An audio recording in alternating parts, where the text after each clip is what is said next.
నిర్గమకాండం 4వ అధ్యాయం. మోషే అద్భుత శక్తులను పొందుట.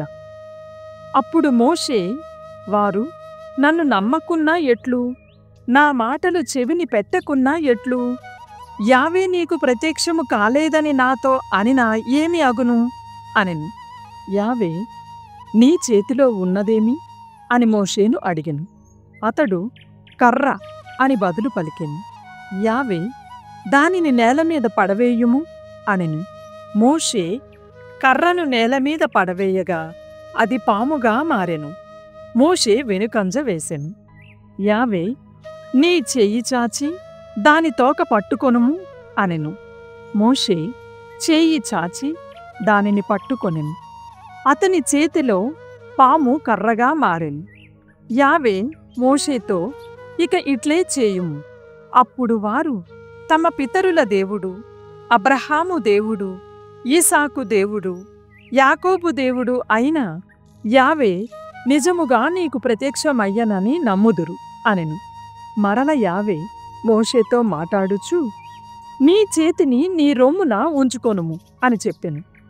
మోషే తన చేతిని రొమ్మున ఉంచుకొనెను. అతడు దానిని వెలుపలికి తీసినప్పుడు కుష్ఠమయమై మంచు వలె తెల్లగా అయ్యెను. యావే, తిరిగి నీ చేతిని రొమ్మున పెట్టుకొనుము అనెను. మోషే తిరిగి తన చేతిని రొమ్మున పెట్టుకొనెను. దానిని వెలుపలికి తీసినప్పుడు అది మిగిలిన అతని శరీరము వలె యథాప్రకారముగా అయ్యెను. అప్పుడు యావే, వారు మొదటి సూచన బట్టి నిన్ను నమ్మక నీ మాట వినకపోయినను ఈ రెండవ సూచన అయినా వారికి నమ్మకము పుట్టించును. వారు ఈ రెండు సూచనలు నమ్మనచో, నీ మాటలు వారి చెవికి ఎక్కనిచో, నైలు నది నుండి నీరు తెచ్చి పొడి నేల మీద పోయుము, ఆ నీరు నేల మీద నెత్తురుగా మారును అని అతనితో అనెను. మోషే వాణి అయిన అహరోను. అంతట మోషే యావేతో, ప్రభూ, నీవు ఈ దాసునితో మాట్లాడుటకు ముందుగాని తరువాత గాని ఏనాడును నేను నా జీవితములో మాట నేర్పరిని కాను. బండ నాలుక వలన తడువు కొనుచు మాటాడువాడను అనెను. దానికి యావే, మానవులకు నోరిచ్చినది ఎవరు? అతనిని మూగవానిగా గాని, చెవిటివానిగా గాని, చూపు గలవానిగా గాని, చూపు లేనివానిగా గాని చేసినది ఎవరు? యావేనైన నేను కానా? నీవిక వెళ్ళుము, మాట్లాడుటకు నేను నీకు సాయం చేయుదును, నీవు ఏమి చెప్పవలయునో బోధింతును అనెను. అప్పుడు మోషే, ప్రభూ, నీకు ఇష్టమైన వానిని ఇంకొకనిని పంపుము అనెను. ఈ మాటలకు యావే మోషే మీద మండిపడెను. నీ సోదరుడు లేవీ గోత్రము వాడునగు అహరోను ఉన్నాడు కదా, అతడు మంచి మాటకారి అని నేనెరుగుదును. ఇదిగో, అతడిప్పుడే నిన్ను కలుసుకొనుటకు వచ్చుచున్నాడు. నిన్ను చూచినప్పుడు అతని హృదయము ఆనందముతో నిండుము. నీవు అతనితో మాట్లాడుము, ఏ సందేశము పలుకవలెనో అతనికి చెప్పుము. మాట్లాడుటకు మీ ఇరువురికి నేను తోడ్పడుదును. మీరిరువురు ఏమి చేయవలయునో తెలియచేసెదను. అతడే నీకు బదులుగా ప్రజలతో మాట్లాడును. అతడే నీ వాణి అగును. నీవేమో అతనిని ఉత్తేజపరచు దేవుని వంటి వాడవు అగుదువు. ఈ కర్రను చేత పట్టుకొను, దీనితో నీవు అద్భుత సంజ్ఞలు చేయుదువు అనెను. మోషే మిద్యాను వీడి ఐగుప్తు చేరుట. పిమ్మట మోషే తన మామ యిత్రో కడకు తిరిగి వచ్చి అతనితో, ఐగుప్తు దేశములోనున్న నా చుట్టపక్కాలు బ్రతికి ఉన్నారో లేరో తెలుసుకొనవలయును, వారి కడకు తిరిగి వెళ్ళుటకు నాకు సెలవిమ్ము అనెను. యిత్రో మోషేతో, నాయనా, ప్రశాంతముగా వెళ్ళిరమ్ము అని పలికెను. మిద్యాను దేశములో యావే మోషేతో, ఇక వెళ్ళుము, ఐగుప్తు దేశమునకు తిరిగి పొమ్ము, నిన్ను చంపగోరిన వారెల్లరూ చనిపోయిరి అనెను. కావున మోషే తన ఇల్లాలిని కొడుకులను తోడ్కొని వారిని ఒక గాడిద మీద ఎక్కించుకొని ఐగుప్తు దేశమునకు తిరిగి బయలుదేరెను. అతడు దైవదండమును చేత పట్టుకొనెను. యావే మోషేతో, ఇప్పుడు నీవు ఐగుప్తు దేశమునకు తిరిగి వెళ్ళుచున్నావు కదా, నేను నీకు ప్రసాదించిన అద్భుత శక్తులన్నింటినీ ఫరో రాజు సమ్ముఖమున చూపుము. నేనే అతని గుండె బండబారునట్లు చేయుదును. కావున అతడు ఇశ్రాయేలీయులను వెళ్ళనీయడు. అప్పుడు నీవు ఫరోతో, యావే ఇట్లు చెప్పుచున్నాడు, ఇశ్రాయేలు నా కుమారుడు, నాకు మొట్టమొదట పుట్టినవాడు. నన్ను ఆరాధించుటకు నా కుమారుని వెళ్ళనిమ్మని నిన్ను ఆజ్ఞాపించితిని. కాని అతడు వెళ్ళుటకు నీవు అంగీకరింపకున్నావు. కావున నేను నీ కుమారుని, నీకు మొట్టమొదట పుట్టిన వానిని చంపెదను అని చెప్పుము అనెను. మోషే కొడుకుకు సున్నతి జరుగుట. ప్రయాణము చేయుచు మోషే రాత్రికి విడిది చేసినప్పుడు యావే అతనిని కలుసుకొని చంపివేయ చూచెను. వెంటనే సిప్పోరా ఒక పదునైన చెకుముకి రాతిని తీసుకుని కుమారుని చర్మాగ్రము కోసి దానిని మోషే పాదములకు తాకించి, నిజముగా నీవు నాకు నెత్తురు పొత్తుగల పెనిమిటివైతివి అని అనెను. యావే మోషేను చంపక విడిచెను. ఈ సున్నతి వలననే ఆమె నెత్తురు పొత్తుగల పెనిమిటి అనెను. మోషే అహరోనును కలుసుకొనుట. యావే అహరోనుతో, నీవు మోషేను కలుసుకొనుటకు ఎడారికి పొమ్ము అనెను. కావున అహరోను వెళ్ళి దేవుని కొండ దగ్గర మోషేను కలుసుకొని అతనిని ముద్దాడెను. యావే తనను పంపునప్పుడు చెప్పుమనిన మాటలు, చేయుమనిన అద్భుత సంజ్ఞలు మోషే అహరోనునకు తెలియచెప్పెను. అప్పుడు మోషే అహరోనులు వెళ్ళి ఇశ్రాయేలీలలో ఉన్న పెద్దలనందరినీ ప్రోగుచేసిరి. అహరోను యావే మోషేతో పలికిన పలుకులన్నింటినీ వారికి చెప్పెను. వారు చూచుచుండగనే అద్భుత సంజ్ఞలు చేసెను. ఆ ప్రజలు అందరకు విశ్వాసము కలిగెను. యావే ఇశ్రాయేలీయులను చూడవచ్చెననియు వారు పడు పాటులను కన్నులారా చూచెననియు తెలుసుకొని వారు తలలు వంచి దేవుని ఆరాధించిరి. 5వ అధ్యాయం. మోషే మొదటిసారి ఫరోను దర్శించుట. తరువాత మోషే అహరోనులు ఫరో కడకు వెళ్ళి అతనితో, ఇశ్రాయేలు దేవుడైన యావే అరణ్యములో నా పేర ఉత్సవము జరుపుకొనుటకు నా ప్రజలను పోనిమ్ము అని అడుగుచున్నాడు అని చెప్పిరి. ఫరో, ఎవరా యావే? అతడు చెప్పిన మాటకు చెవియొగ్గి నేనేలా ఇశ్రాయేలీయులను పంపవలెను? అతడెవరో నాకు ఏమీ తెలియదు. నేను ఇశ్రాయేలీయులను వెళ్ళిపోనీయను అనెను. అంతట వారు, హెబ్రేయుల దేవుడు మాకు ప్రత్యక్షమయ్యెను. 3 రోజుల పాటు అరణ్యమున ప్రయాణము చేసి మా దేవుడైన యావేకు బలి అర్పించుటకు సెలవిమ్ము. కానిచో ఆయన మహారోగములతో కాని ఖడ్గముతో కాని మా మీద విరుచుకొని పడును అని బదులు చెప్పిరి. ఐగుప్తు దేశ ప్రభువు మోషే అహరోను, మీరు ఇశ్రాయేలీయులను పనిపాటలు మాన్పించుటలో అర్థమేమైనా ఉన్నదా? పొండు, మీ ఊడిగములేవో మీరు చూచుకొనుడు అని వారితో అనెను. అతడు ఇంకను, ఈ జనము ఎక్కువగా విస్తరించిరి, వారిని కష్టపడకుండా చెయ్యవలననియా మీ కోరిక అనెను. ఫరో దాసాధ్యక్షులను ఆదేశించుట. ఆనాడే ఫరో ఐగుప్తు దేశీయులగు దాసాధ్యక్షులకు ఇశ్రాయేలీయులగు పర్యవేక్షకులకు ఆజ్ఞలిచ్చుచు, ఇప్పటిదాకా మీరే ఈ జనులకు ఇటుకలు చేయుటకై గడ్డిని సమకూర్చితిరి. ఇక ముందు ఆ పని చేయవలదు. వారినే వెళ్ళి తమకు కావలసిన గడ్డిని ప్రోగు చేసుకొననిండు. అంతేకాదు, వారు మునుపు చేసినన్ని ఇటుకలు చేయునట్లు చూడుడు. ఆ లెక్క ఏ మాత్రమూ తగ్గరాదు. వారు సోమరిపోతులు.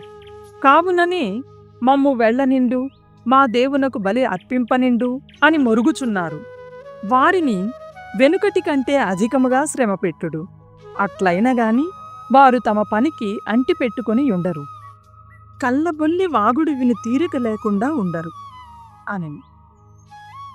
దాసాధ్యక్షులు పర్యవేక్షకులతో పాటు ఇశ్రాయేలీయులతో మాట్లాడుటకు వెళ్ళిరి. వారు, నేను ఇక ముందు గడ్డి సమకూర్పననియు వెళ్ళి మీకు కనబడిన చోట మీరే గడ్డి ప్రోగు చేసుకొనుడనియు మొత్తము మీద ఇటుకల లెక్క ఏమాత్రమూ తగ్గరాదనియు ఫరో ఆజ్ఞాపించెను అని చెప్పిరి. అందుచేత ఇశ్రాయేలీయులు గడ్డి దుబ్బులు కోయుటకై ఐగుప్తు దేశమందంతటా చెల్లా చెదురైరి. దాసాధ్యక్షులు వారిని పీడించిరి. వారితో, మీకు గడ్డిని సమకూర్చి ఇచ్చినప్పుడు చేసినన్ని ఇటుకలు ఇప్పుడును చేయవలెను అనిరి. ఫరో దాసాధ్యక్షులు తాము ఇశ్రాయేలీయుల మీద నియమించిన పర్యవేక్షకులను కొరడాలతో కొట్టి, ఎప్పటి మాదిరిగా నేడు కూడా మీరు పూర్తిగా లెక్కకు సరిపోవునట్లు ఇటుకలు చేయింపలేదేలా అని అడిగిరి. హెబ్రీయ పర్యవేక్షకులు నేరము తెచ్చుట. ఇశ్రాయేలీయుల పర్యవేక్షకులు ఫరో కడకు వెళ్ళి ఫిర్యాదు చేసిరి. వారు అతనితో, మీరు మీ దాసులను ఈ విధముగా బాధింపనేలా? మీ దాసులకు గడ్డిని సమకూర్పరు, అయినను ఇటుకలు చేయుడని గద్దింతురు. ఇప్పుడు మీ దాసులను కొరడాలతో కొట్టిరి, తప్పు మీ ప్రజల యందే నున్నది అనిరి. ఫరో వారితో, మీరు సోమరిపోతులు కావుననే యావేకు బలి అర్పించుటకు మమ్ము వెళ్ళనిండు అని అనుచున్నారు. వెంటనే మీరు మీ పనికి పొండు, ఎవ్వరూ ఏ గడ్డిని మీకీయరు, కాని మీరు మాత్రము లెక్క చొప్పున చేయవలసిన ఇటుకలను చేయక తప్పదు అనెను. హెబ్రీయ పర్యవేక్షకుల సంకటము, మోషే వేడుకోలు. తాము రోజువారీగా చేయుచున్న ఇటుకల లెక్కలో తగ్గింపు ఉండదని వినిన తర్వాత ఇశ్రాయేలు పర్యవేక్షకులు తమకు ఎంత కష్టదశ కలిగెనో తెలుసుకొనిరి. వారు ఫరో సమ్ముఖము నుండి మరలివచ్చుచు బయట తమ కొరకు వేచియుండెన మోషేను అహరోనును కలిసికొనిరి. ఆ పర్యవేక్షకులు వారితో, మీరు చేసిన ఈ పనికిగాను యావే మీకు తగిన శిక్ష వేయునుగాక. ఫరో రాజునకు అతని కొలువు వారికి మా వాసన గిట్టుట లేదు. వారు మమ్ము ద్వేషించినట్లు చేసితిరి. మా గొంతులు కోయుటకు వారి చేతులకు కత్తులు ఇచ్చితిరి అనిరి. అప్పుడు మోషే యావేను ఆశ్రయించెను. అతడు, ప్రభూ, వీరిని ఇంత కటికతనముతో చూచుచున్నావేలా? ఇంతకు నన్నిక్కడికి ఎందుకు పంపితివి? నేను ఫరోను దర్శించి అతనితో నీ పేర మాటాడినప్పటి నుండి అతడు ఈ జనులను చంపుకొని తినుచున్నాడు. నీవేమో నీ ప్రజలను ఉద్ధరించుటకు కాస్తంత ప్రయత్నమైనా చేయవైతివి అని యావేకు విన్నవించెను. లేవీయ కాండము 4వ అధ్యాయము. పాప పరిహార బలి. యావే మోషేతో ఇట్లు చెప్పెను, నీవు ఇశ్రాయేలీయులతో ఇట్లు చెప్పుము, వారిలో ఎవడైనా పొరపాటున ప్రభువు ఆజ్ఞను మీరి పాపము కట్టుకొనిన ఎడల ఈ క్రింది రీతిగా ప్రాయశ్చిత్తము చేసుకోవలయును. ప్రధాన యాజకుని పాపములు. అభిషిక్తుడైన యాజకుడు పాపము చేసి ప్రజల మీదికి కూడా పాపము రప్పించిన ఎడల అతడు లోపము లేని కోడెదూడను ప్రభువుకు పరిహార బలిగా సమర్పింపవలయును. అతడు కోడెను సమావేశపు గుడార ప్రవేశ ద్వారము వద్దకు కొనివచ్చి అచట దానిమీద చేతులు చాచి ప్రభువు ఎదుట దానిని వధించును. అటు పిమ్మట అతడు దాని నెత్తురులో కొంత సమావేశపు గుడారములోనికి కొనిపోవును. తన వ్రేలిని నెత్తురులో ముంచి గుడారములోని తెరవైపు ప్రభువు ముందు 7 సార్లు దానిలో కొంచెము చిలుకరించును. ఆ పిమ్మట అతడు కొంత నెత్తురును గుడారములోని ధూపపీఠము కొమ్ములకు పూయవలయును. మిగిలిన నెత్తురును గుడారపు ప్రవేశ ద్వారమునొద్ద గల దహన బలుల పీఠము చెంత క్రొమ్మరింపవలయును. అతడు కోడె క్రొవ్వునంతటిని, దాని ప్రేవుల మీది క్రొవ్వును, మూత్ర గ్రంథులను, వాని మీది క్రొవ్వును, కాలేయమునందలి క్రొవ్వును తొలగింపవలయును.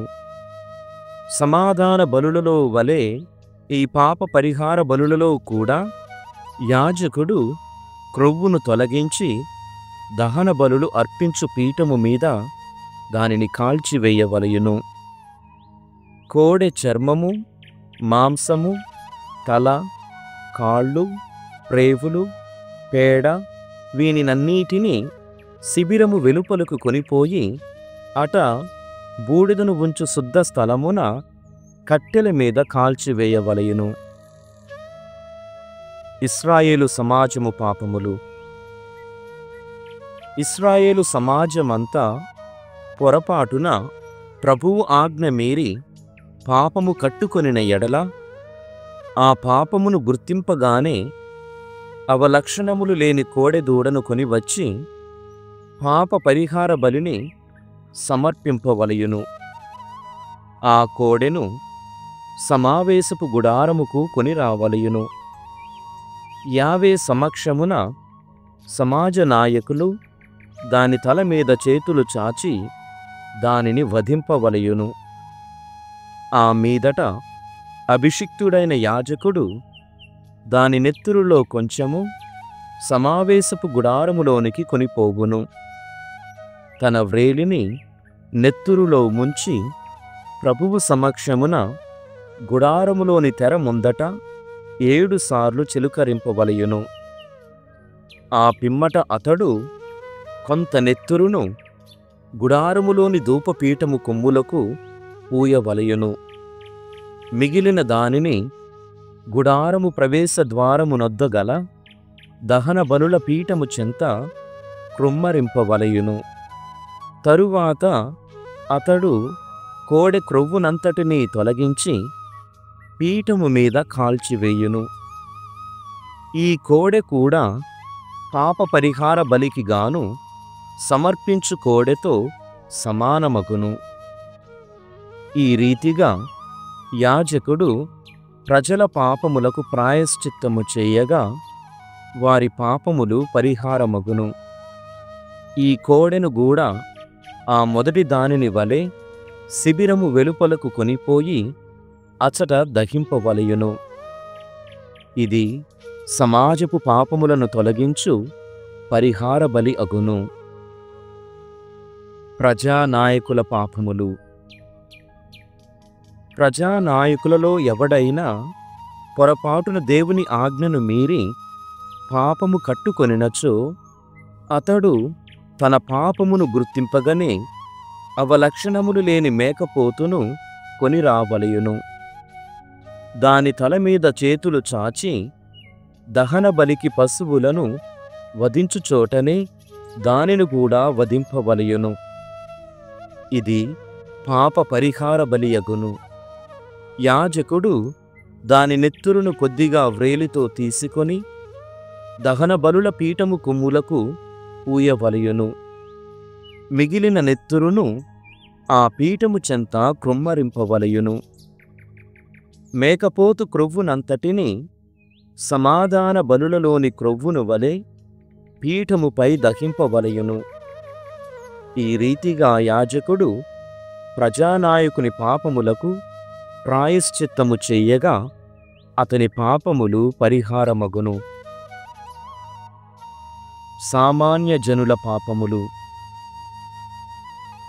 సామాన్య ప్రజలలో ఎవడైనా పొరపాటున ప్రభువు ఆజ్ఞ మీరి పాపము కట్టుకొనిన ఎడల అతడు తన పాపమును గుర్తింపగనే అవలక్షణములు లేని ఆడుమేకను కొనిరావలయును.